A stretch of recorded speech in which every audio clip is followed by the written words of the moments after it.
Still বাংলার হটস্পটে ঘুরতে ঘুরতে আজকে আমরা চলে এসেছি দক্ষিণ মালদার যে লোকসভা কেন্দ্র সেখানের ইংরেজ বাজারে। কেন এসেছে ইংরেজ বাজারে জানেন? কেন হটস্পট বলা হচ্ছে ইংরেজ বাজারকে? কারণ এই ইংরেজ বাজারে কিন্তু রাজনৈতিক লড়াই যেমন তুমুল হয়েছে গতবার লোকসভা নির্বাচনে, তেমনই কিন্তু নির্বাচন কমিশনের কাছে তথ্য আছে যে এই লোকসভা কেন্দ্র থেকেই কিন্তু কালো বাজারি হয়েছে, কালো টাকা পাচার হয়েছে, অভিযোগ আছে নির্বাচন কমিশনের কাছে। আর তাই জন্যই কিন্তু এবারের নির্বাচনে কিন্তু বাড়তি নজরদারি রয়েছে এই লোকসভা কেন্দ্রের ইংরেজ বাজারে। কি বলছেন এখানকার সাধারণ মানুষ? সম্ভব হবে 2024-এর এই লোকসভা নির্বাচনকে সুষ্ঠুভাবে এবং শান্তিপূর্ণভাবে বজায় রাখার? হটস্পটে ঘুরতে ঘুরতে মালদা দক্ষিণ লোকসভা কেন্দ্রে আমরা হাজির হয়েছি এবং সেখানে বিভিন্ন জায়গা ঘুরে দেখছি এবং বলা হয় মর্নিং শোজ দ্য ডে। আর দিনের শুরুটা কিভাবে হয়? চায়ের দোকান থেকে হয়, চায়ের ঠেক থেকে হয়। দাদা, ভোট তো আসছে, চায়ের দোকানে তো নিশ্চয়ই আলোচনা হয়। সকাল থেকে শুরু হয় এখানে, সকালে চায়ের পর চর্চা। ঠিক আছে, কি কি আলোচনা শুনছো? ব্যাস ভোটের আলোচনা খুবই ভালো হচ্ছে। হাওয়া কি বুঝছো তুমি? তুমি কি হাওয়া বুঝছো? তোমার দোকানেই তো আলোচনা হচ্ছে।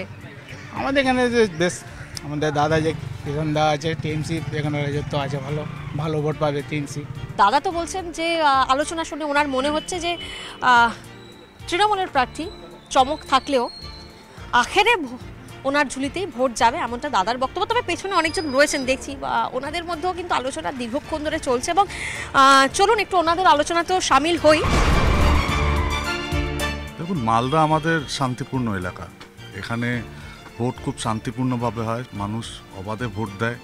এখানে কিছু বিচ্ছিন্ন ঘটনা ঘটে, কিন্তু মালদা ওভারঅল একটা শান্তিপূর্ণ এলাকা। এখানে সবাই একসঙ্গে সব দলের লোকই ভোট দেয়। এখানে কোনো রকম অভিযোগ এখনও পর্যন্ত, আমরা তো এখানে এতদিন ধরে আছি, তো মোটামুটি শান্তিপূর্ণ এলাকা, শান্তিপূর্ণভাবেই ভোট হয় এখানে।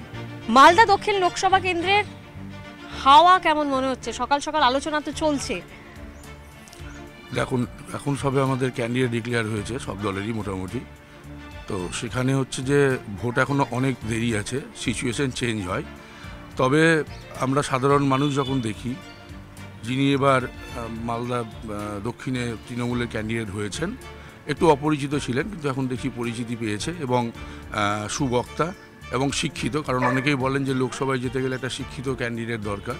তো সেখানে কিন্তু আমাদের যে তৃণমূলের ক্যান্ডিডেট রয়েছেন তিনি কিন্তু যথেষ্ট শিক্ষিত। এবং পাশাপাশি এখানে লড়াইটা অ্যাকচুয়ালি তৃণমূল এবং বিজেপির মধ্যেই হবে। এবং পাশাপাশি হচ্ছে বিজেপি যিনি প্রার্থী হয়েছেন গত লোকসভাতেও, কংগ্রেসকে এখন পছন্দ করছেন না, তৃণমূল বিজেপির মধ্যে লড়াই। কংগ্রেসের কিন্তু কোনো সংগঠন বা কিছু সেরকম নেই। এখন ক্যান্ডিডেট কে হবে? বরকত সাহেব এখানে ছিলেন, তাকে আমরা ভগবানের মতোই দেখতাম এবং সাধারণ মানুষ কোনো দল বিচার করতেন না। এখন যারা আছেন কংগ্রেসের, ধরুন শুনছি যে 2 কেন্দ্রে একই বাড়িরই প্রার্থী হবে, বাবা ছেলে। তো সুতরাং তাদের সংগঠন কিছু নাই, ওই বরকতদার উপর ভর করেই তারা চলছে। আপনি দেখবেন যে পোলিং দিতে তারা পোলিং এজেন্টও দিতে পারেন না।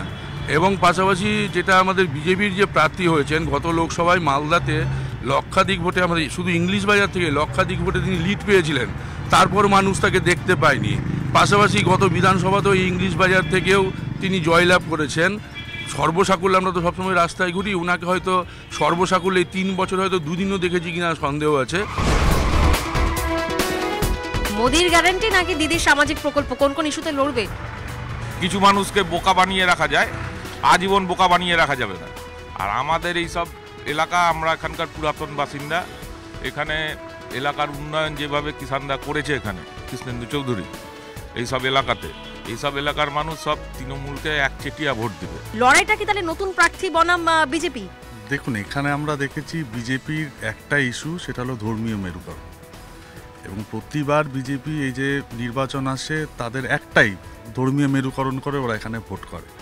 কিন্তু এই যে দেখুন, এই 2-3 বছর আগে কোভিড পরিস্থিতি গেছে, আমাদের যিনি এবার বিজেপির ক্যান্ডিডেট হয়েছেন তাকে কিন্তু মানুষ একদিনের জন্যও পায়নি। তাহলে কি বিজেপির তুরুপে তাসি সিএএ? কারণ জাস্ট কিছুদিন আগেই তো লোকসভা নির্বাচনের প্রাক্কালেই তো কার্যকর করা হলো এই আইন। দেখুন, এটা তো বিজেপি মানে ইন্টেনশনালি লোকসভা নির্বাচনের আগে এটা করেছে। কারণ বিজেপি একদম জাস্ট ভোট অ্যানাউন্সের আগেই এই সিএটা ওরা লাগু করলো। তো এখানে ধরুন ওদের ভোটের রাজনীতি আছে।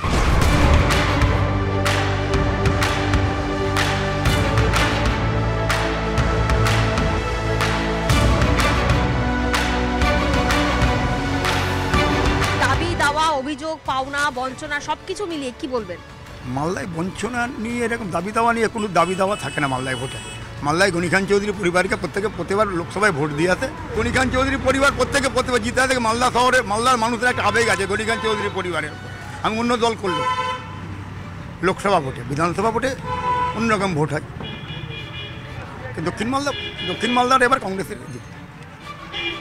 দক্ষিণ মালদা কংগ্রেসে জিতবেন তিনি বলছেন যে ইস্যু আলাদা, সরাসরি তিনি প্রত্যাখ্যান করছেন। আপনি কি বলছেন? কি মনে করছি না, তবে বলছি অত ইজি না যে পেনাল্টিতে গোল মেরে দিলাম, অতটা সহজ নয়। না, দিল্লি থেকে ভোট হবে এবার, কিন্তু ভোট অনেকে ভেবে চিন্তেই দেবে, লড়তে হবে, ভেবে চিন্তে দেবে। রেজাল্ট কিন্তু কাটে টাক্কার জায়গা বলে এটা হবে আমার ধারণা। রাজনৈতিক পাওয়ার হাউসের এই লড়াইটা কেন মনে হচ্ছে, মানে কাটে কি টাক্কার কেন?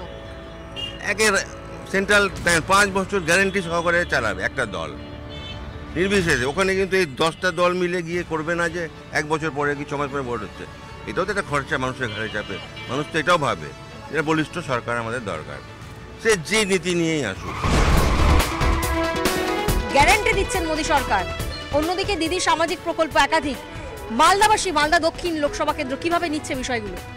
দেখুন, মালদা এমন একটা জায়গা, এখানকার লোকজন খুব চিন্তা ভাবনা করে ভোট দেয়। গণতন্ত্রের একটা বড় উৎসব ভোট, আর এখানে খুব শান্তি শৃঙ্খলাভাবেই মোটামুটি ভোট হয়। তবে এবারের পরিস্থিতি একটু আলাদা। এর আগে যে আমাদের এখানে এমপি ছিলেন তার 5 বছর কোনো জনসংযোগ নেই, ওনার বয়স হয়ে গেছে। এই পরিবর্তে এবার মোদিকে দেখেই আলটিমেটলি আমাদের যা মনে হচ্ছে ভোট হবে।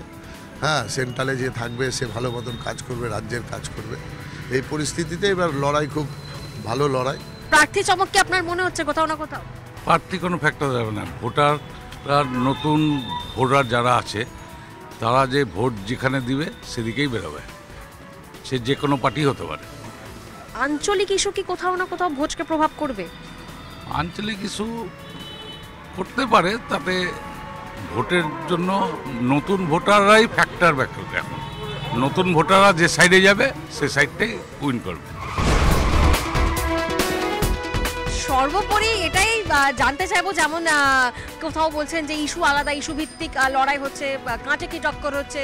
দক্ষিণ লোকসভা কেন্দ্র বারবার নানান অভিযোগ সামনে উঠে আসে, যেমনটা উনি আবার সেই অভিযোগ খণ্ডন করলেন যে না, এখানে সেই ধরনের অভিযোগ নয়।